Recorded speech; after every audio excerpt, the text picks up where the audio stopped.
So moving on, Indiana Finney wants to know, what is liberty? That's a great question, isn't it? I mean, it's one of these things where we just say,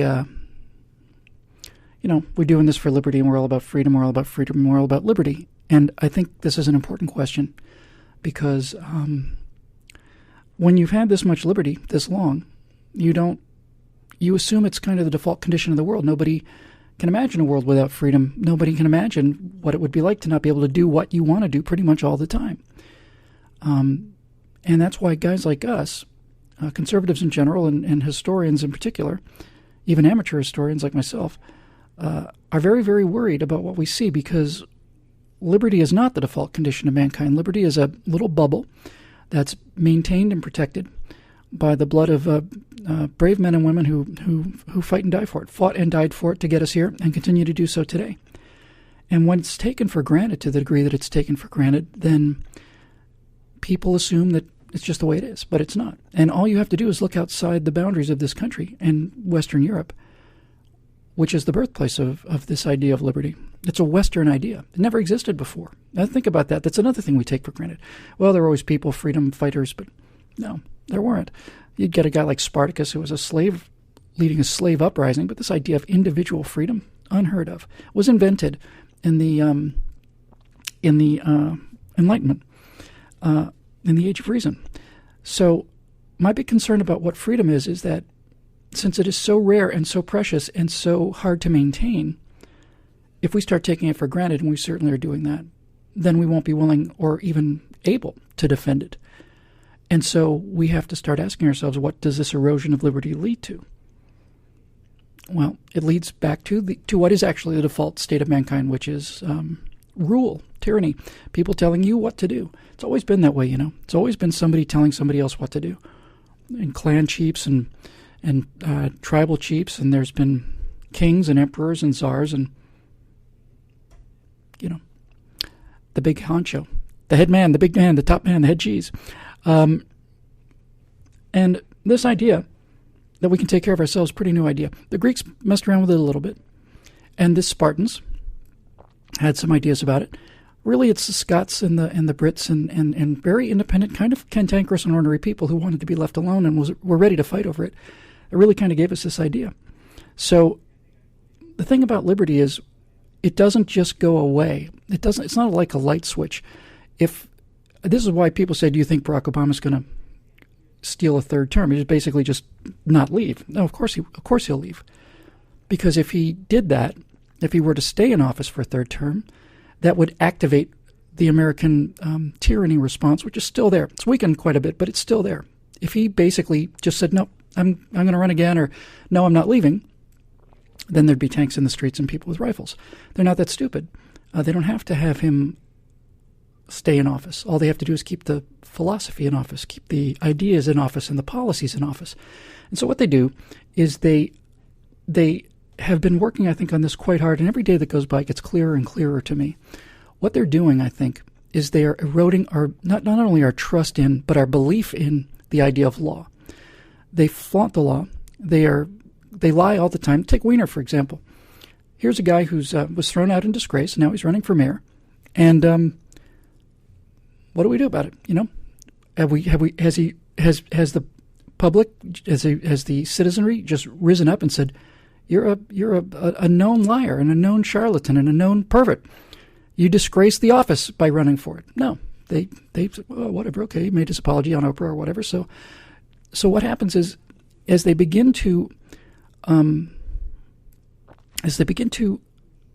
destroy our belief in law, as they begin to lie about things like Benghazi and things like Fast and Furious and of course the Zimmerman thing, but as they continue to do these things and erode the belief in the law, because they can, then we start to lose belief in the law. And when we lose our belief in the law, liberty's on its way, because the entire idea of liberty is that if you have virtuous people who are doing the right thing more or less most of the time, you need very few laws, but those laws have to be adhered to. That's a civil society.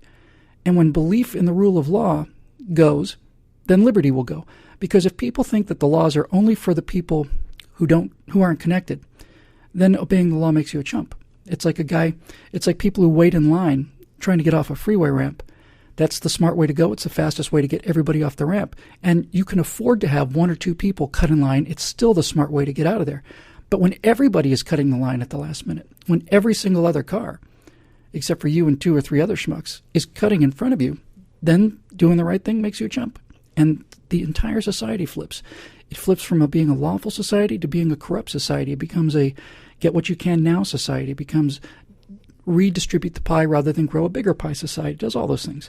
So what is liberty is really what we take so much for granted. It's the ability to do what you want, say what you want, and go where you want without limits, as long as you don't harm someone else or their property in the process. It's just that simple. It's just really that simple. And this is in great danger. And one of the things I've been talking about recently is, the Fourth Amendment unreasonable search and seizure. I hadn't really been aware of it. It's so subtle and it's so reasonable in many cases. So many of these things that they do to erode our liberties are reasonable, and they're sold to us in a reasonable way. I think probably the best example of these kind of thing would be these sobriety checkpoints. We have them all over the place in LA. On Saturday nights, often you'll just be driving down Van Nuys Boulevard or Ventura Boulevard, and up ahead you'll see a bunch of lights, and you'll be pulled over.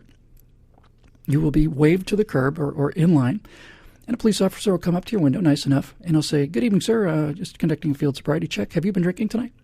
"No, officer, I haven't." He can tell from your speech that you're not slurring or your eyes and so on. Says, "Have a good night." Off you go. So what's to worry about? Excuse me. What's the problem? Well, the problem is that you have just acquiesced to an erosion of your liberties. You haven't kicked the castle down. There's still a castle, but a wave has broken over it, and it's softened the boundaries. And another wave will break over it, and it'll soften it some more. And if you continue to let these waves break over the sandcastle, pretty soon it's just a lump, and then pretty soon the lump is gone. So it's very slow. But the fact of the matter is, if a policeman, if you are signaled over to the side of the road as part of a line of traffic, I think you have an obligation as a citizen. When they roll down the window and they say, "Have you been drinking?" I think you have an obligation to say, "Sir, do you have probable cause to believe that I've been drinking? Because if you do, please tell me what I'm charged with, and if you don't, I'd like to go about my business. You have no business detaining me. You have no probable cause to think that I was drinking. So am I being detained?" Now, a lot of these guys really, really, really get upset about this. And this is a great disgrace. I'm a big supporter of law enforcement in general terms. But when policemen are called on this and they start to get not only aggravated and agitated, but violent, then you know that officer doesn't understand his job. He doesn't understand the oath he took. You have a perfect right to say, "Am I being detained? And do you have probable cause to believe I was drinking before you pulled me over? You don't get to smell alcohol on my breath. Now, did you have probable cause to pull me over before? No. You're just another car going down the road. They have no business doing it. And by allowing them to do it, they set the standard. It raises the bar of what's allowable. And we see this kind of raising of this bar of what's allowable from Eric Holder pretty much every day. We're going to have drones flying over American cities. Really? Yep. What are you going to do about it? Nothing, apparently. We're going to put a filmmaker in prison because we claimed that he caused this uprising in Benghazi. He didn't. But, and this is the important point, that is 100% irrelevant. It doesn't matter whether he did cause the uprising in Benghazi, because now you are facing which is more important, our fundamental constitutional right, the First Amendment, the most important one, the ability to say and think what you want, or is it more important to have peace and security in the Middle East and not offend Muslims? The president has already weighed in on this, by the way. He said the future does not belong to those who insult the Prophet of Islam. I have a right to insult the Prophet of Islam. Muhammad is a schmuck. And I could go further than that. But he's a schmuck. He's a pedophile and a schmuck. I don't think too much of Jesus or Buddha or any of these other guys, Moses. They're all a bunch of schmucks, let's say. And so is, what's Mr. Atheist? Him too. They're all schmucks. Screw them all. See, that's my First Amendment right. I have the right to do that. But the president doesn't think so. The president thinks that if that causes unrest in the Middle East, then I don't have the right to do that. That's why these people have to be stopped. They are anti-freedom. They are anti-liberty. In the best case scenario, they think that they're taking your liberties for your own good. It's still tyranny, and it's still fascism, and it's still control freakism. But I don't think these people even think they're doing it for our own good anymore. I think the people who are doing this are the people that just want power. That's all there is to it. They just want power, and they're finding out how much they can take. Amendment X over there in the comment section, which you don't see on YouTube, but you do get to see when you watch the show live on Ustream. You get to comment on it. Amendment X over there said there's a reason the Second Amendment is the Second Amendment. Precisely. The Second Amendment is all there is to protect the other amendments. It's force. And if we didn't have a Second Amendment, this experiment would have been over a long, long, long time ago. So anyway, that's, I think, the answer I can give you for what is liberty. It's precious, it's rare, it's unusual, it's historically anomalous, and we'd better be aware of it, and we'd better protect it, because you don't even have to go back in time. All you have to do is step outside the borders of this country. Anybody who's ever been to the third world knows that even Thailand, which I thought was a very laid-back, very relaxed people, very kind people, very warm. I never got a sense of violence or crime in Thailand at all. I did from the Russians who were there. The Russians are all over that place in Pattaya. The Russians were drunk all the time. Every Russian I saw was drunk, and they were mean. But when you get to a place like Thailand, you can't say anything about the king. If you say anything about the king, you'd be put in prison. I just saw a comment here from Matt Sylvie, who says that when I got my California driver's license, I agreed to cooperate with DUI checkpoints. See? There you go. You can argue that driving is a privilege. It's not a right. I was unaware of that, to be honest with you, Matt. So change the driver's license requirements. They're unconstitutional. It's an unconstitutional agreement, and it's unreasonable. It's unreasonable. You have look, just so there's crystal clear understanding about this, I'm not saying that the policemen don't have a right to pull you over for drunk driving. They not only have a right, they have an obligation. That is part of the job of government, is to protect the rest of our people from people who are going to hurt other people and acting irresponsibly to the point where they want to drive drunk on their own ranch and drive off a cliff in their own car. I don't care. It's none of my business. But if you're driving drunk down a residential neighborhood at 70 miles an hour in school zone, yes, we have a right to protect ourselves against that. So I don't have any problem with them pulling over a person who's weaving down the road. However, if I sign an agreement to do that, that's my own fault for not having read it. I have no memory of it, and it needs to be changed. And this is the kind of pushback that would be necessary. Little things like this, and make the case. This finally, I know I've been going on about this for a long time, but this is finally the other thing too.